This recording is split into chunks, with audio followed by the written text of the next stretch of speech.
Ahí voy. Hola queridos amigos, ¿cómo están? Hoy no voy a hablar mucho porque no me siento muy bien. Anda gripada la nena. Hola divos y divas, es un placer estar de nuevo en la cama desde el hotel La Hija del Alfarero en la calle de Hidalgo número 71, justamente entre la calle de Ezequiel Montes y Ocampo. Este hotel que la verdad nos encanta, está padrísimo y tenemos un invitado de lujo con un tema bastante interesante. Es un invitado muy familiar que es el primo de Aura. Es un Y abogado, luego nos quema, luego. especialista en jurisprudencia A médica. ver, primeramente, ¿no? licenciado Antonio Juárez Navarro, especialista en médico jurídico. Jurisprudencia médica, ¿no? Pues digamos que es en temas médico-jurídicos. Médico jurídicos. Esto no quiere decir que si usted como paciente tiene un problema, acuda a él, o también resuelven en los casos de paciente a médico. En algunos casos los orientamos, tratamos de orientarlos, si nos buscan a veces. ¿Qué es un médico jurista, un jurista médico? Bueno, nosotros somos los abogados, en este caso que estamos especializados en los conflictos que hay entre médicos y pacientes, dicho de una manera muy O pacientes sencilla. y médicos.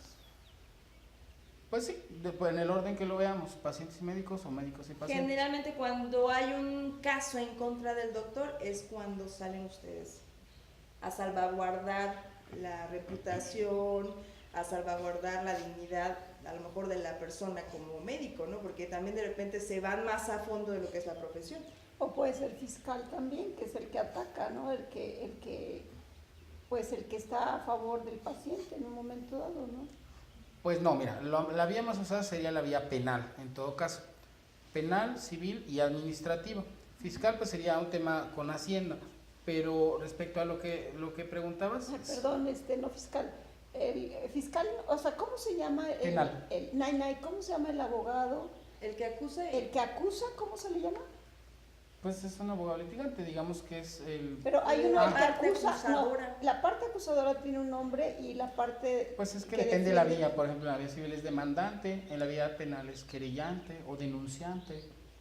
Yo creo que te refieres al fiscal de acusación, por ejemplo, en el nuevo sistema de justicia adversarial, el fiscal de acusación es el Ministerio Público cuando acusa. Eso es a lo que me Sí. refería, sí. Sí, el fiscal, de hecho ahora las procuradurías cambiaron sus nombres por fiscalías. Y ahora se llama fiscal. Entonces no estaba yo mal, hijito mira. mío, ¿eh? O sea, perdón, pero cuando Ángel Panter se equivoca, no Se tengo acaba por qué el mundo. saberlo. Graniza en Querétaro. Ay, porque yo no tengo la obligación de ser culta, que lo sé es otra cosa. Es solo un don. Es una atribución no Ya me voluntaria. estoy sintiendo mejor. Es un don divino que tiene aquí Ángel Panter, ya la conocen. Pero es muy interesante cómo... Es puro, Mira, soy una mira. echadora, ya saben cómo soy. Mira, primo, cuando no nos deje hablar, dale cojinazo. Vamos a compartir el cojín para eso, ¿vale? No, hablen ustedes. No, con déjala, gusto. porque no quería hablar y ya está hablando muy cómodo. Eso me da gusto. Bueno, eso para me- defenderme siempre me gusta hablar. ¿Tú sabías que...? Ataquémosla para acá. No. Hoy no. No, ya papachemos. Sí, hoy apapache. Pero ustedes sabían que en las últimas décadas del siglo XIX hubo más cambios en la relación médico-paciente que en los últimos 25 siglos. Claro, porque la evolución de la humanidad está organizándose dentro del equilibrio, dentro de la justicia social, ¿no? Sí, pero se mantenía un cierto nivel. Estamos hablando que en los años por allá, 500 años antes de Cristo, Era así o así. no se puede diferenciar realmente la ubicación en la que se encontraba el médico, el chamán y el sacerdote. Eran muy similares, muy simbióticas.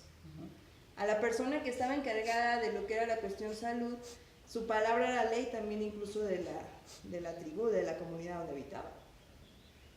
De ahí luego pasa, se va de lado esas cuestiones sobrenaturales y viene lo que es la época del médico hipocrático, que ya empiezan a involucrar más un poquito la intelectualidad, pero se le seguía respetando a los médicos. No fue hasta 1965 que empieza esta revolución de darle un poquito más de derechos al paciente y cambia esa paternalidad que se le ubicaba al médico a una parte como asesor.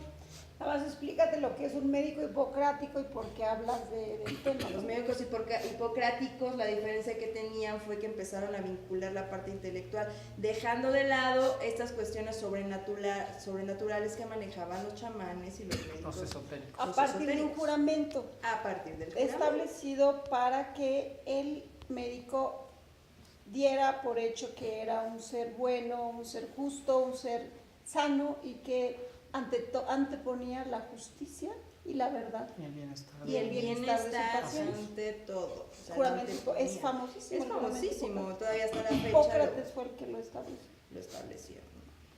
Pero es bastante interesante. ¿Sabes qué se me figura, Angélica? Esta cuestión de cuando empezaron a dar el boom de los psicólogos y a darle más apertura a lo mejor a los hijos, de repente ya levantaban el dedo para señalar al padre, ¿no? Entonces de repente el paciente se termina subordinando demasiado a atender, a juzgar a lo mejor ciertas técnicas o una vida médica que realmente no puede conocer un trasfondo.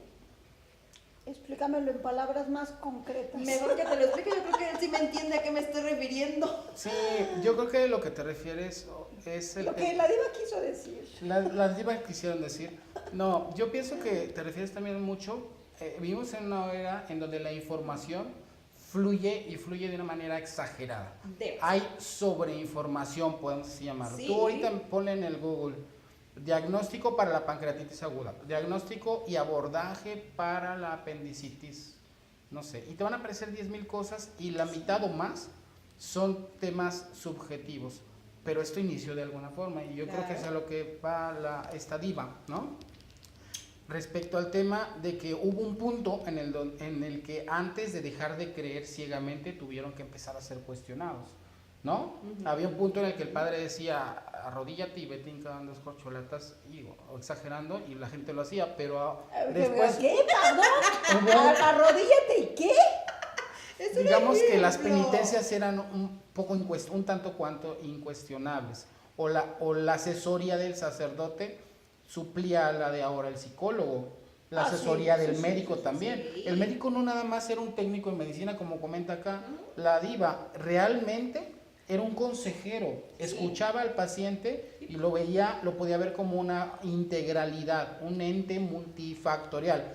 Y ahora se ha industrializado tanto la medicina que ahora se obliga a los médicos, por lo menos en México, a ver al paciente como un número. Y eso obviamente va dejando de lado el humanismo.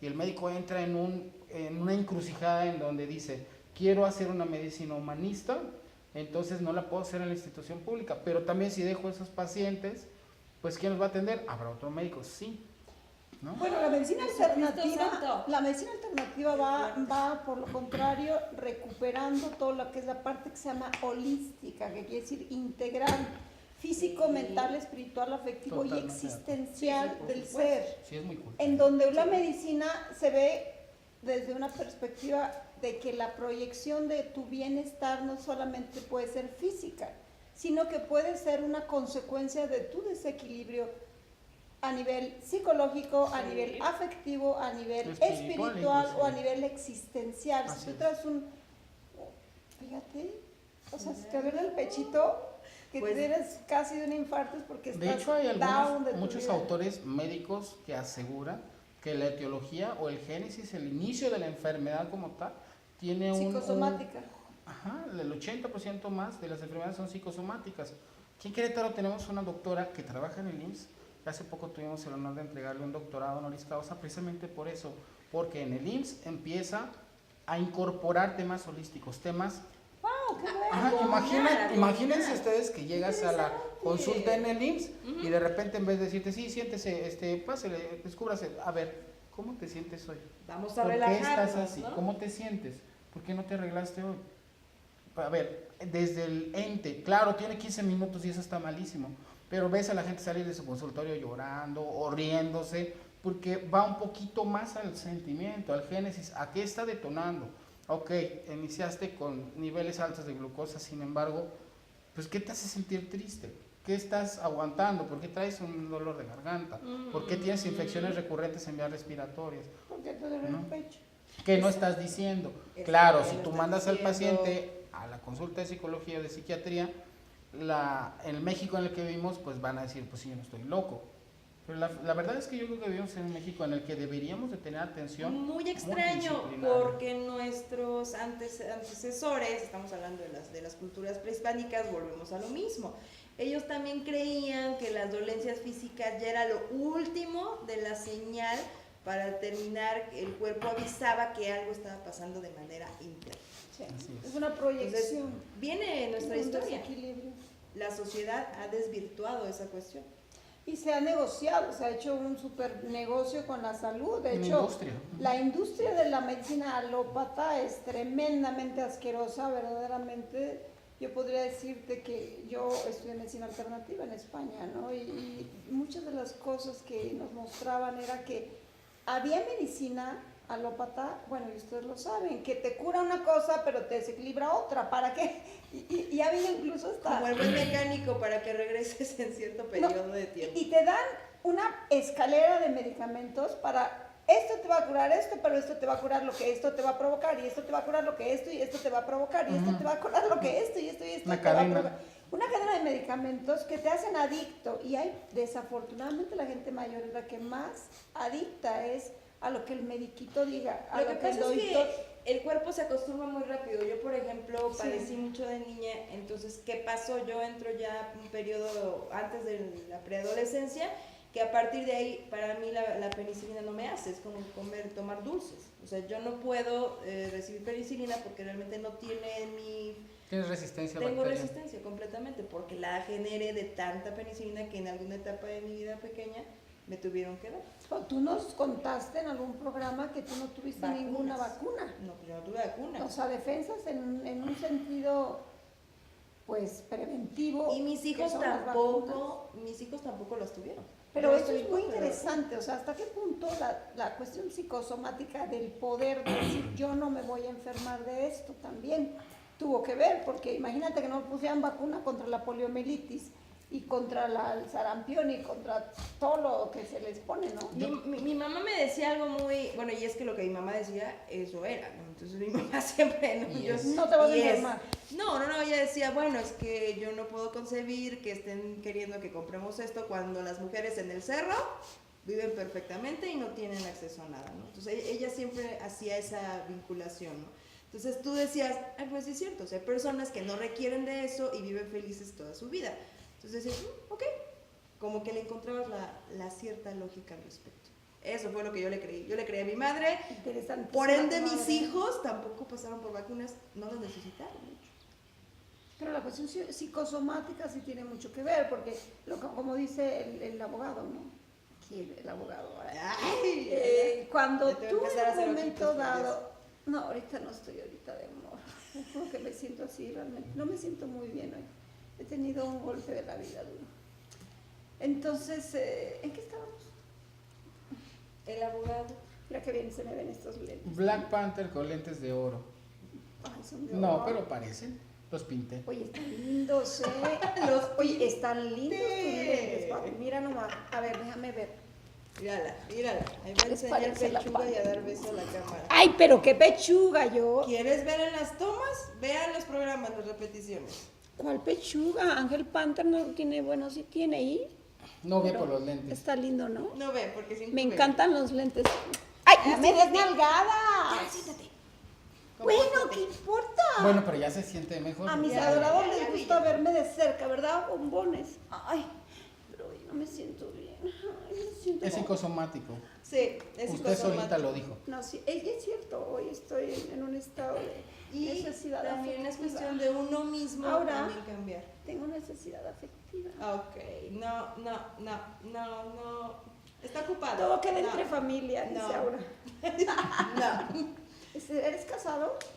No, pero tengo novia. Ay, mira, en serio, se tiene que ver que está este hombre. Mira, cuando me dicen, no soy casado, pero tengo novia, ¿y qué crees? Yo sí. Sí, es Tengo casada. novio y no Y tengo. también soy casado. Ay, Ah, no. casada no soy yo. Pero estoy lista para volverme a casar. Lo que pasa es que no encontré el candidato. El Black Panther. No sé si existe en este planeta, la verdad.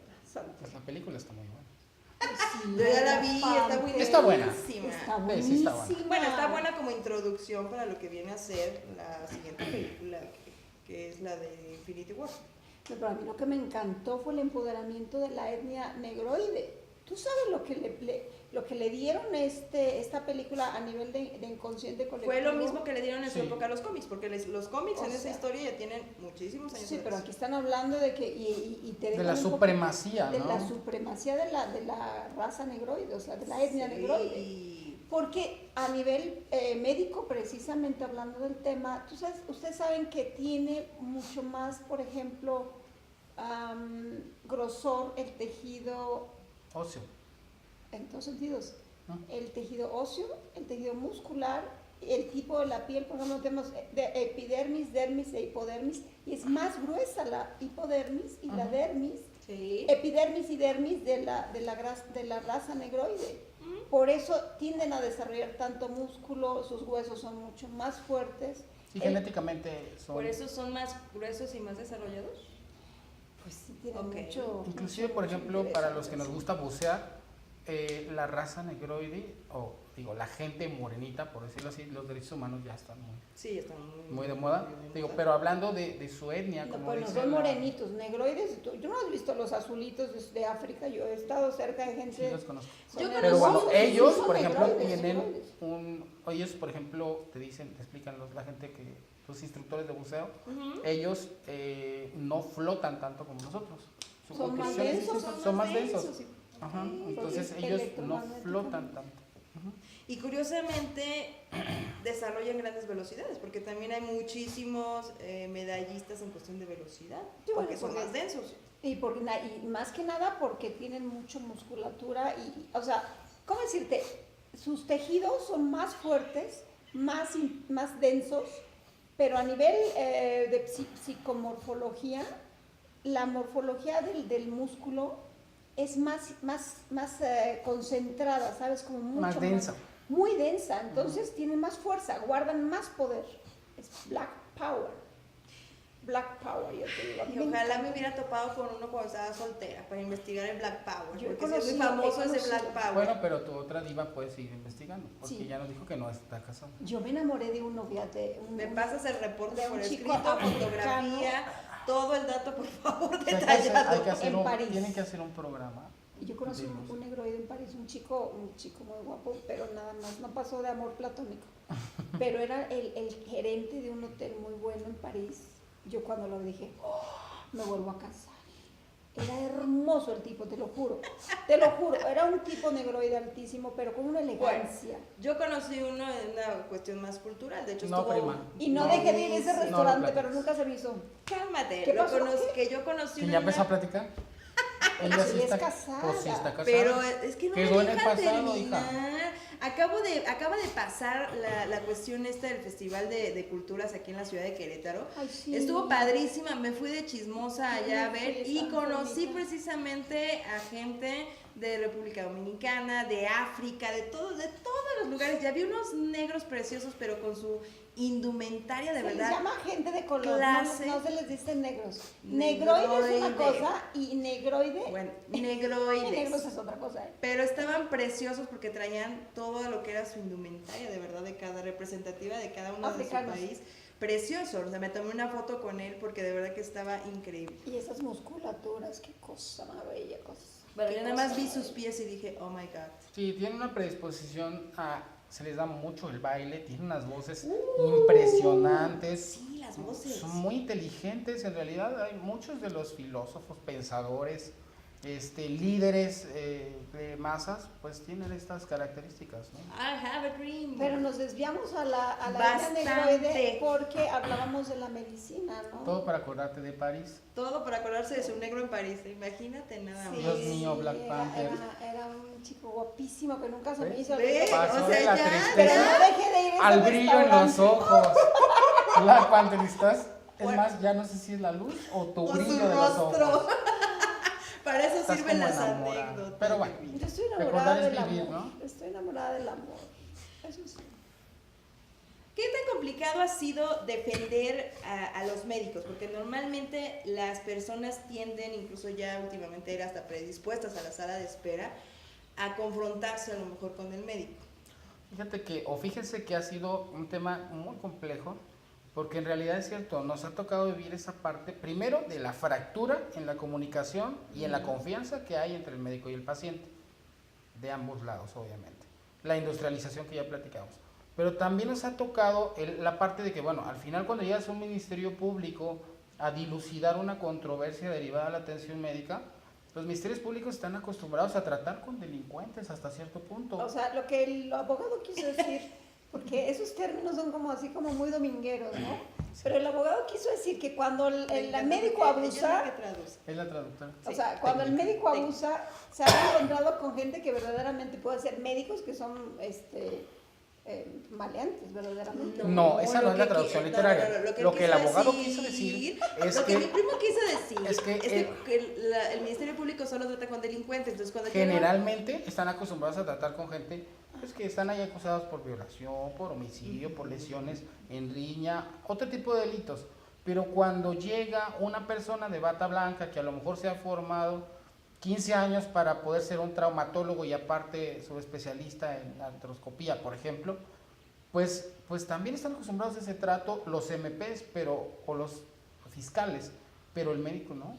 Entonces ha sido muy complejo tratar de hacer un engranaje entre la autoridad y nuestros médicos, y por otro lado también empezó a ser muy atacado el gremio médico en medios de comunicación masiva.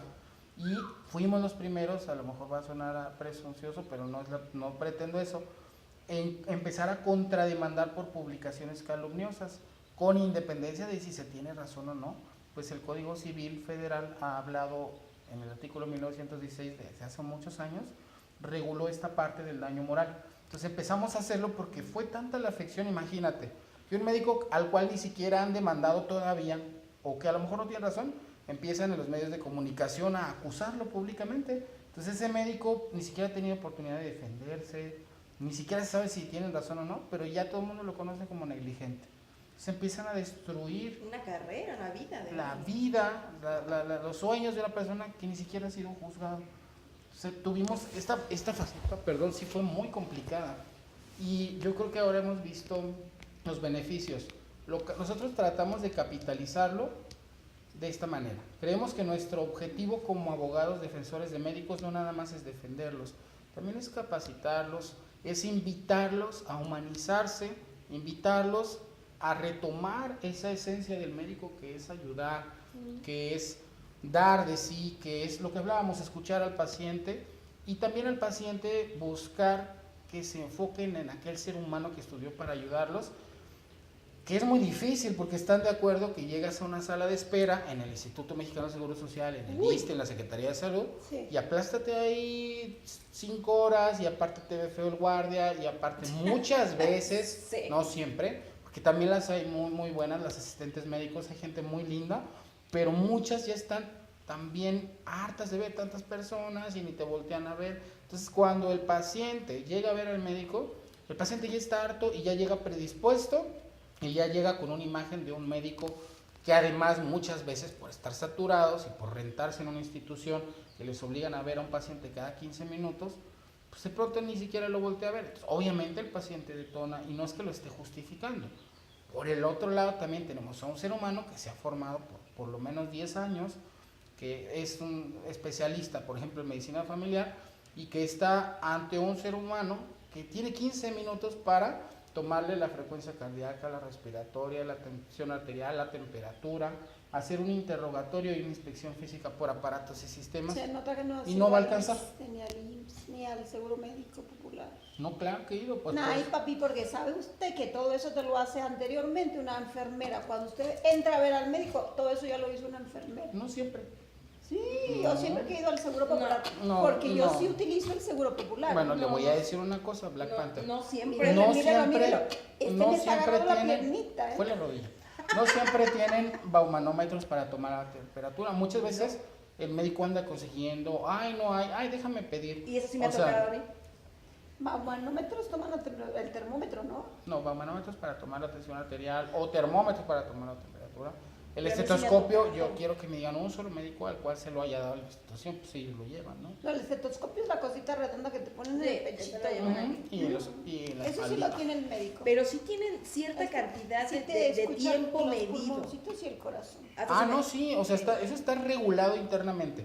Pero también, por ejemplo, hay una norma oficial mexicana, la 004, que habla de qué debe pasar en la consulta o qué debe tener la nota. La obligación del médico es poner frecuencia cardíaca, respiratoria, temperatura y tensión arterial. Y si no hay enfermera para que tome los signos, ¿de quién es la obligación? Me lo han preguntado. Oiga, pero es que no tengo enfermera. Ni modo, papi. Usted tiene que tomárselos. ¿Por qué? Pues porque su obligación es que estén en la nota. ¿Por qué? Porque si algo Porque a lo pasa- mejor el paciente o la paciente viene con un dolor de garganta, ¿no? Dice, bueno, vamos a revisarla. Pero ¿qué sucede si aparte trae un cuadro hipertensivo? Que la paciente ni siquiera se ha enterado y le dolía la cabeza y no dijo, o no le dolió, y saliendo de ahí tiene un derrame cerebral. Entonces el médico tiene que checar los signos, tiene que verificar que se hayan checado. ¿No? Y claro que debe tener el apoyo de enfermería, pero no siempre lo hay. Y lo que me estoy dando cuenta es que usted como abogado tiene que saber también de medicina, por lo que estoy viendo. Por supuesto. ¿Qué fue primero? Porque yo creo que más que nada también has adquirido el conocimiento de la parte médica en relación con todo lo que estás conviviendo, ¿no? Todo lo Claro. que Sí. ¿Y cuál es la obligación ética del médico? ¿Cuál es la obligación ética del paciente? ¿Y cuál es la obligación práctica del paciente, Muy del interesante médico? pregunta, ¿eh? Y la- Muy interesante. Y la obligación De todos. del paciente, ¿no? Claro. O sea, una parte la parte ética y la otra práctica. Mira, hay un reglamento, se llama Reglamento de la Ley General de Salud en materia de prestación de servicios de atención médica. El artículo 9 de ese reglamento dice, la atención médica deberá llevarse a efecto de conformidad con los principios científicos y éticos que orientan la práctica médica. Apúntenlo. Estos principios científicos y éticos pues son la literatura médica universalmente aceptada, las normas oficiales mexicanas, hay algo que se llama guías de práctica clínica, hay un catálogo que se llama Catálogo Maestro para la creación de guías de práctica clínica. Okay. Hay un comité para la creación de guías de práctica clínica. De hecho, hay otro centro que se llama CENETEC, que es el que debe de aprobar de manera multidisciplinaria las guías. Entonces ahí te van diciendo, y es parte de la industrialización, porque dicen, por ejemplo, guía de práctica clínica para el abordaje de la patología apendicular en el servicio de urgencias, para cuando tienes datos de apendicitis. ¿Qué pasa? Que un paciente dice, es que se equivocaron, me operaron y no tenía apendicitis, no tenía nada, fue una negligencia. No, tú lees esa guía y dice que cuando tienes los datos característicos de la enfermedad, lo seguro, un cuadro apendicular franco en donde hay leucocitosis por laboratorio, donde tienes fiebre por más de 24 horas, que no se manejo, donde tienes rebote, dolor localizado en el área periumbilical que se irradia fosiliaca derecha, es rebote positivo, que no es un dato así indubitable, pero cuando hay varios de ellos, 3 o 4 por lo menos, y son recurrentes en las primeras 24 horas, la conducta segura es operar. Hay, y siempre ha habido, un 20% de probabilidad de que no tengas nada.